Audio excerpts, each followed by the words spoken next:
Welcome to Tick Drop Watch Everything. Find us at tick-drop.com and on all podcast platforms. I want you to just close your eyes for a second, if you're somewhere safe to do that, and just picture a scene. Okay, I'm picturing it.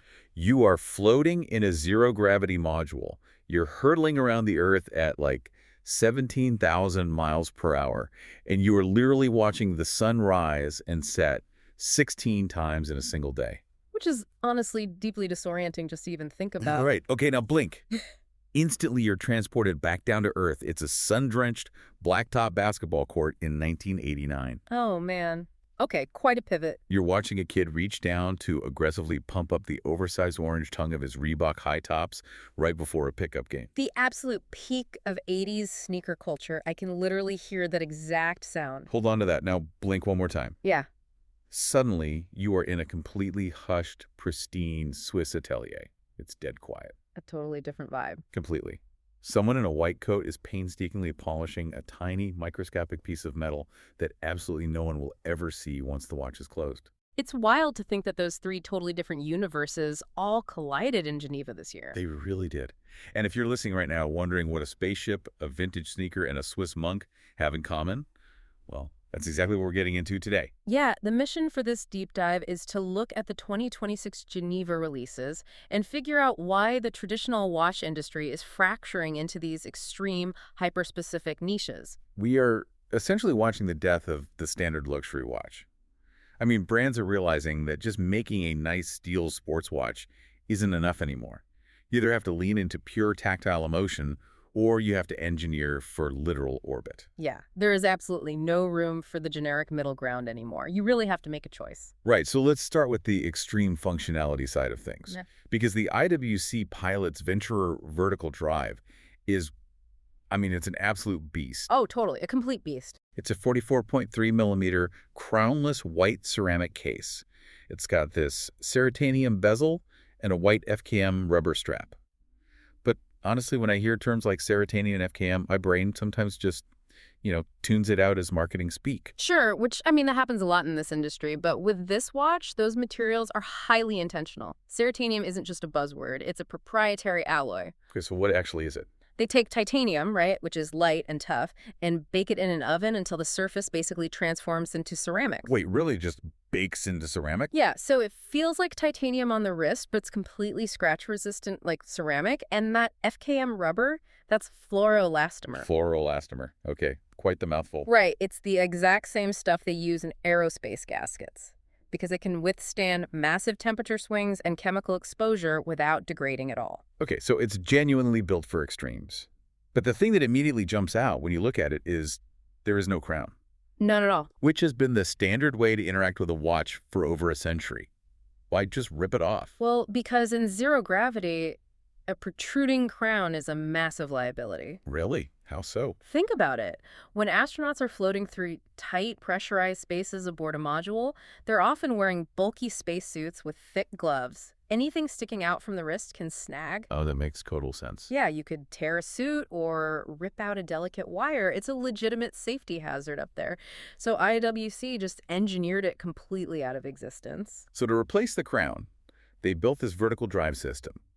To wind the movement or set the time, you press a flush rocker switch on the side of the case, and then you physically twist the entire ceratanium bezel. Which is brilliant. It is. It immediately reminded me of sealing a submarine hatch. It's this completely secure, fail-safe interaction. You had to be incredibly intentional to change the time. But I'm going to push back here a little bit. Go for it. We're in 2026. If you're on the Haven 1, the commercial space station VAST is building, you are surrounded by digital screens. Everywhere, yeah. Every inch of that spacecraft is monitored by computers. So is a mechanical watch actually useful up there, or is this just brilliant PR? I get the skepticism, I really do. But it's actually about the psychology of space travel. Think back to the scene you painted at the start. 16 sunrises a day. All right. When you orbit the Earth every 90 minutes, your body has zero natural cues for day or night. It absolutely wrecks your circadian rhythm. So you're just constantly jet lagged, basically. Worse, astronauts on Haven 1 have to have their lights artificially dimmed to simulate night and force a sleep schedule. So they need a psychological anchor. Exactly. Maintaining a physical connection to a 24-hour Earth cycle, specifically UTC or Coordinated Universal Time, is vital for their mental health. And the watch gives them that. Yeah. The Venturer has a dedicated 24-hour hand with a massive blue arrow tip. It gives the crew that constant, reliable tether to Earth time. And Vost actually tested this thing. Wait, really? Tested it how? They strapped the watch to a centrifuge rig and hammered it with 10 Gs of directional force, just to simulate the intense bone-rattling vibrations of a rocket launch.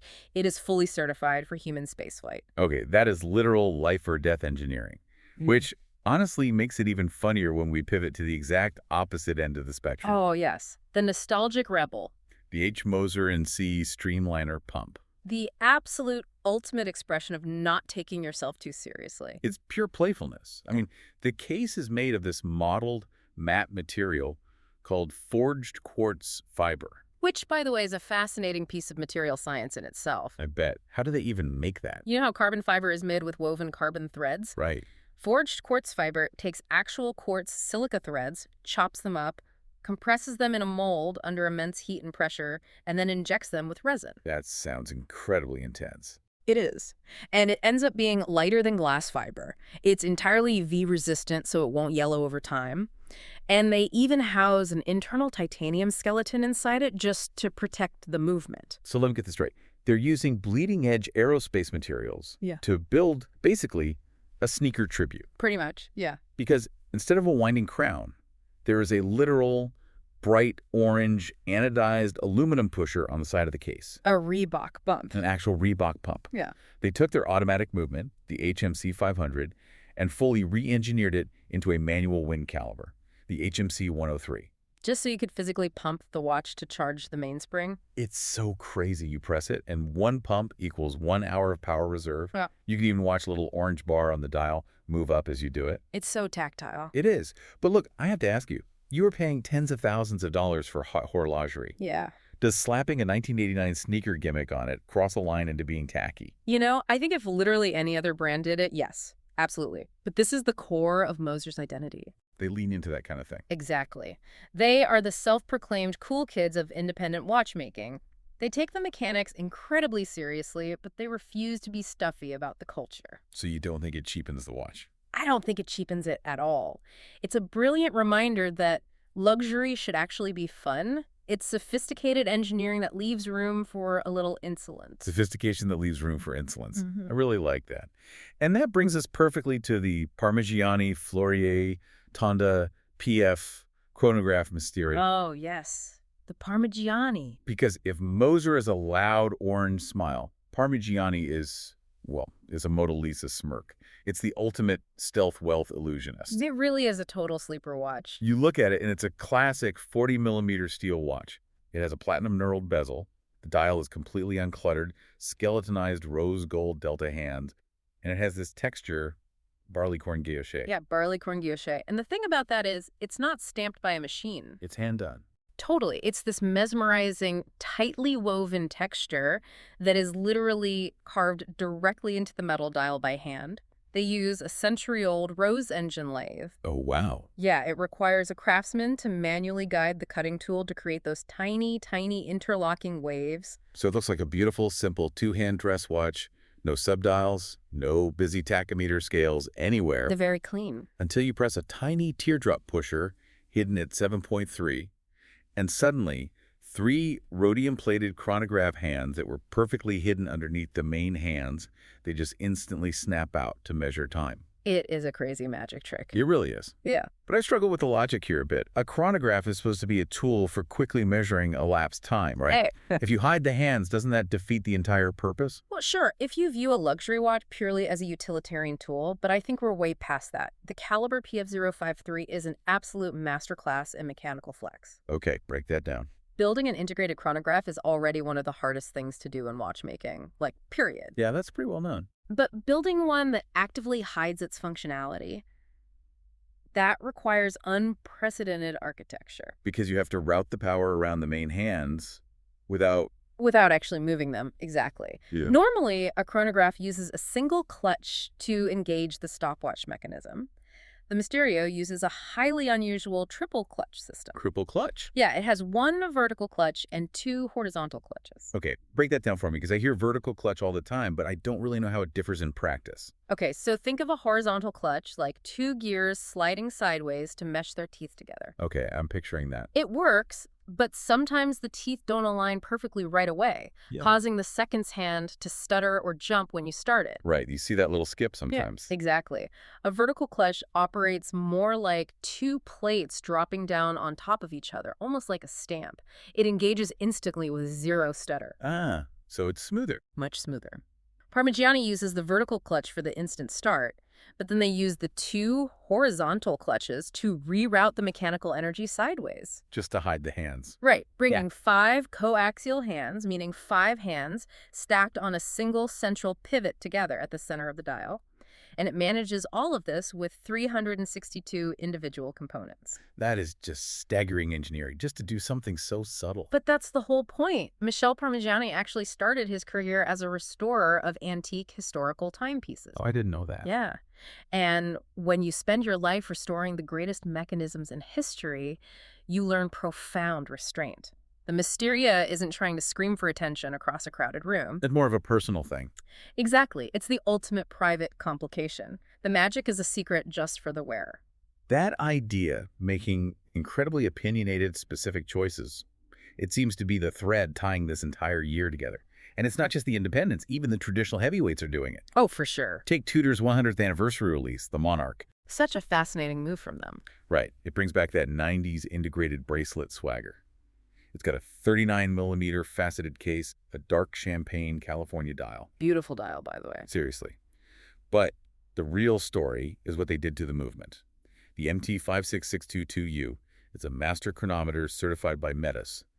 And I know people get confused between COSC and Metis certifications. Yeah, it's an important distinction to make. COSC just tests the bare movement for accuracy. Right. Metis is much, much stricter. They test the fully cased-up watch, ensuring accuracy, water resistance, and they even blast it with 15,000 Gauss of magnetism. Just to ensure it won't get magnetized by your laptop or phone. Exactly. Everyday magnetism is a watch killer. And on top of that performance, they completely elevated the finishing. If you flip it over, there are Côte de Genève stripes, those thick textured ribbons polished into the metal. Beautiful. Perlage on the main plate, which looks like overlapping little circular clouds, plus an 18-karat gold inlay on the rotor. And they're charging $5,875 for it. That's aggressive pricing for what you're getting. It is. They're planting a flag and aggressively saying, we aren't just Rolex's little sibling anymore. We can do traditional high-end finishing, too. And you see a similar level of strict intentionality with A-Langs and Sohn, just in a totally different direction. You mean the Saxonia annual calendar? Yes. For years, the industry trend was that complicated watches had to be massive just to fit all the mechanics inside. Right, the hockey puck era. Exactly. The previous version of this lens was 38.5 millimeters, but they deliberately shrank the new one down to a 36 millimeter footprint. Wait, isn't shrinking a watch easier? Like, you're just using less material, right? Oh, completely the opposite. Miniaturization is the ultimate nightmare for a watchmaker. Really? Why? Because tolerances get exponentially tighter. Lange engineered a brand new automatic movement, the L207.1, and somehow managed to pack 491 individual components into a case that is just 9.8 millimeters thick. 491 components in a 36mm case. That density is just hard to fathom. It is, and visually it remains so restrained. The outsized date, the applied baton indices with these tiny, subtle, pyramid-shaped ends. It's gorgeous. By shrinking it, Lange is making a highly opinionated choice meant for a very specific traditional collector who just hates the massive sports watch trend. So if we step back and look at the legacy of these releases, what does this all mean for you, the listener? Yeah. I think it fundamentally redefines what makes a timepiece desirable today. I'd agree with that. We used to obsess over the passive spec sheet. How deep can it dive? How accurate is it? But now, true modern luxury requires interaction. The narrative has definitively shifted from pure capability to tactile experience. Yeah. You aren't just wearing a passive object to tell time anymore. Exactly. You are interacting with it. You are literally pumping up your watch's power reserve like a vintage sneaker. Yeah. You are summoning hidden hands on demand like a magician. Or with the IWC, you have the tactile reassurance of gripping a bezel engineered for a pressurized spacesuit. You can feel the story right in your hands. And culturally, watches like the Moser Pump and the IWC Venturer are bridging a massive gap. They are pulling in sneakerheads, pop culture enthusiasts, and space tech followers who might never have cared about a traditional escapement before. That's a great point. They become instant modern collectibles because the mechanical innovation serves a story that those communities already understand and love. Okay, we've covered a lot of ground today. We've gone from low Earth orbit to the basketball courts of the 80s, Yeah. all the way to hidden Swiss chronographs. Mm-hmm. So here's the verdict. I need you to make a choice. Okay, lay it on me. Of all the watches we've talked about today, which one are you strapping on your wrist and why? Oh man, that's tough. You have to pick one. But for me, it has to be the Parmigiani Fleurier chronograph Mysteria. Interesting. Why that one? I am an absolute sucker for restraint. The idea of having a 362-component, triple-clutch mechanical marvel on my wrist that just looks like a quiet, elegant, two-hand watch to everyone else, Yeah. that stealth wealth flex is exactly my style. What about you? See, I respect the quiet flex. I do. Hmm. But I am going in the complete opposite direction. I'm taking the Moser Streamliner Pump. Wait, really?